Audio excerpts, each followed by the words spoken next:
chapter 9 of Shemeul Bet. Amen. Baruch Hashem. So now, what's the story now? So David is consolidating his kingdom as king. And now David asks like this. ויאמר דוד אחי יש עוד אשר נותר לבית שאול ואעשה עמו חסד בעבור יהונתן. David inquired, is there anyone who survived from the house of Shaul? And I want to do chesed with him because of my good friend and the merit of my good friend Yehonatan.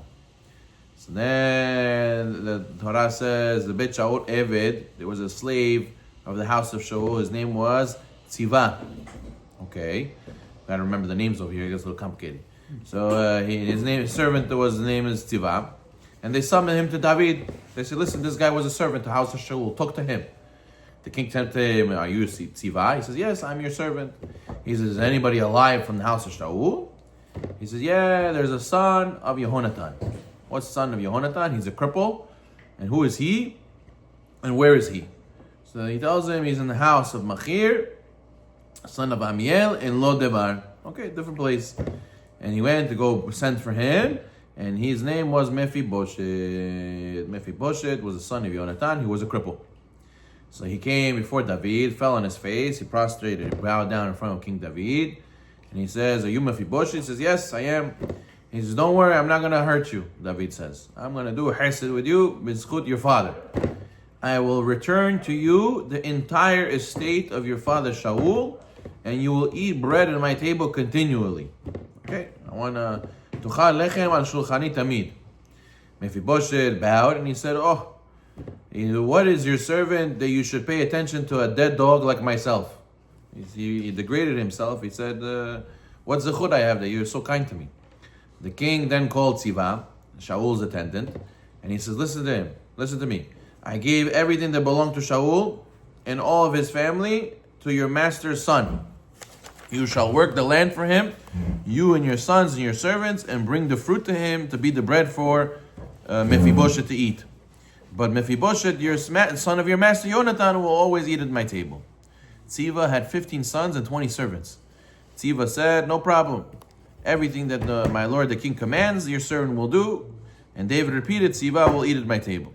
Mephibosheth had a young son named Micha, and all of Tziva's household were servants to Mephibosheth. Mephibosheth lived in Yerushalayim, and he would eat at the king's table, and he was lame in both of his legs. Okay, so David wants to do chesed with Mephibosheth. Was it lame?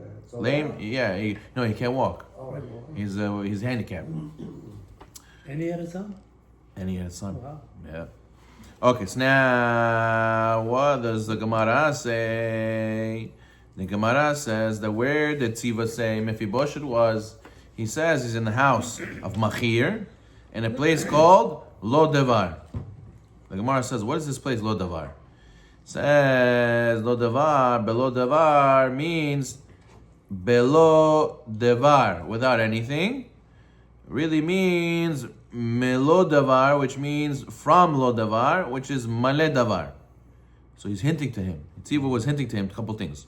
He was hinting to him that what?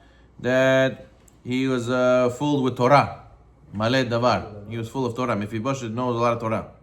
And also, David saw that Tziva was lying about Mephibosheth.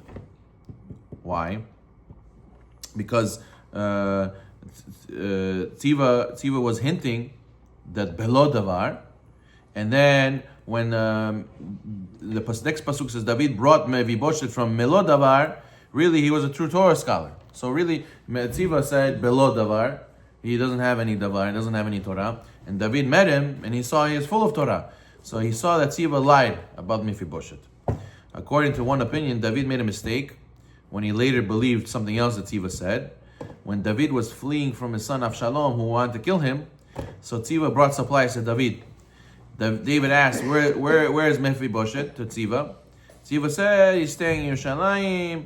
He says, today the house of Israel will restore my father's kingdom to me. Tziva falsely said that Mephibosheth was not willing to accept David as the king. David believed this Lashon Hara, and then what? And then he promised Tziva all Mephibosheth's property. So Tziva was a liar.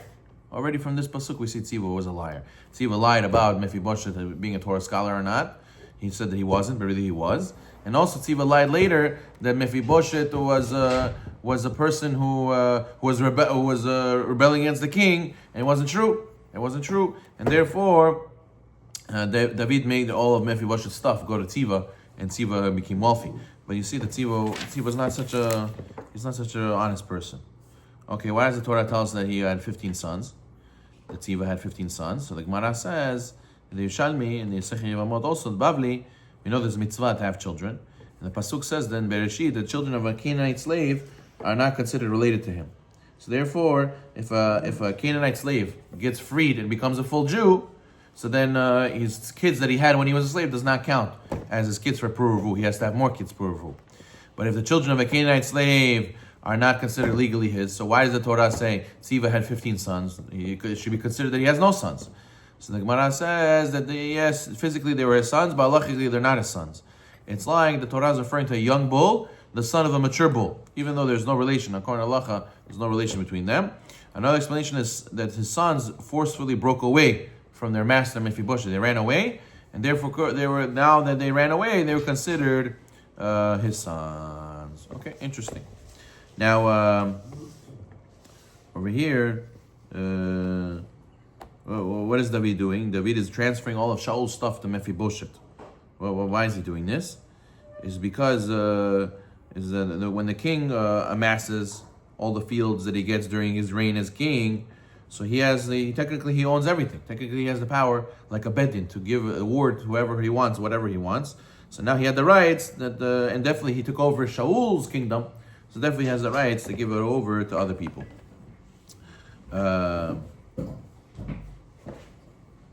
David asked where Mephibosheth was, and David made a mistake by accepting Lashon Hara from Tziva about Mephibosheth. We're going to see later that has a problem, that causes a problem, that David accepted Lashon Hara.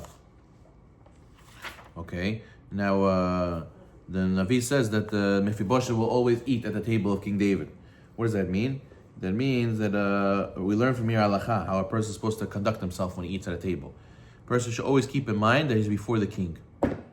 Right? Just like that Mephibosheth is always going to eat from the king's table, we have to always feel like that when we're eating at the table. Hashem says, Kedoshim to you. Right? There's a couple of halachot that you have to have when you have to keep when you're eating. For example, you can't eat a piece bigger than kazait. You know, in America they teach us to eat a hero sandwich, huge. You know, pizza size of your head, a burger like this. You know, but according to halacha, that's not. You have to break off a piece. You can't eat it like that. For example, a person cannot talk while he's eating. A person has to let the first person who's the greatest at the table take first. Right? A person has to not look at somebody while they're eating and make them uncomfortable. A person has to offer a guest when he comes to the house. You offer him to sit and eat. Also, there's a lot of halachot when it comes to derech eretz, when it comes to eating. So therefore, this pasuk is hinting that the person has to always remember he's eating at the king's table. Let's go to the next chapter. We'll end chapter 10. After the children of Ammon died, and his son Hanun reigned after him. This is the country of Ammon. David said, "What I shall do an act of kindness for Hanun, son of Nachash, just like his father acted with kindness for me." So David sent a message to the hand of the servants to give him consolement because his father just died. Hanun's father just died. So then the ministers of the children of Ammon said to the master Hanun, "You think David sent you consolers to honor you? He sent to explore the city, to spy, and to throw it over from you, and to hurt you." So they're already giving bad news about these friends, David's good gesture. He's making it look like he's trying to trick him. So Hanun took David's servants, shaved off half of their beards, and cut their garments in half until they're behind, and sent them away. So what did he do? He embarrassed them. He utterly embarrassed the messengers and sent them back to David. The word was sent back to David. He sent messengers to them, for the men were deeply humiliated. He said to the king said to those people, "Stay in Yericho until your beards grow back and then return." Now children of Ammon realized that they repulsed David.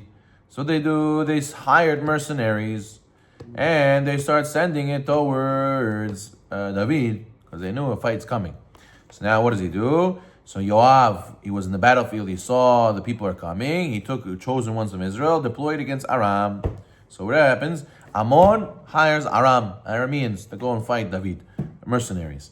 So Yoav, what did he do? He placed the children, the people, the rest of the people in the hand of his brother Avishai, and he deployed them against children of Ammon. He said, if Aram will overpower me, you will be my salvation. If the children of Ammon will overpower you, I will go save you. So they split in half. And his plan worked. Then Yoav, as well as the people with him, approached to do battle, and they fled from him. Children of Ammon saw that Aram fled, they also fled from Avishai. So Yoav won his battle. The people of Aram saw that the people of Ammon ran away, so they also ran away, and therefore that's how they won. Aram saw that they were beaten by Israel, and they banded together, and they Hadadezer sent and brought over Aram from the other side of the Euphrates River, and they got together. They're regrouping, and they lost that war. We're going to get into this. We're going to get into this a little bit of a discussion how exactly he won this war. Is a little bit rash over here next time. But the point is that Kadosh Baruch Hu gave them Siyata D'Shmaya, and they won that little war. And then we're going to talk about, in the next chapter, David and Bathsheba. Baruch Adonai Olam.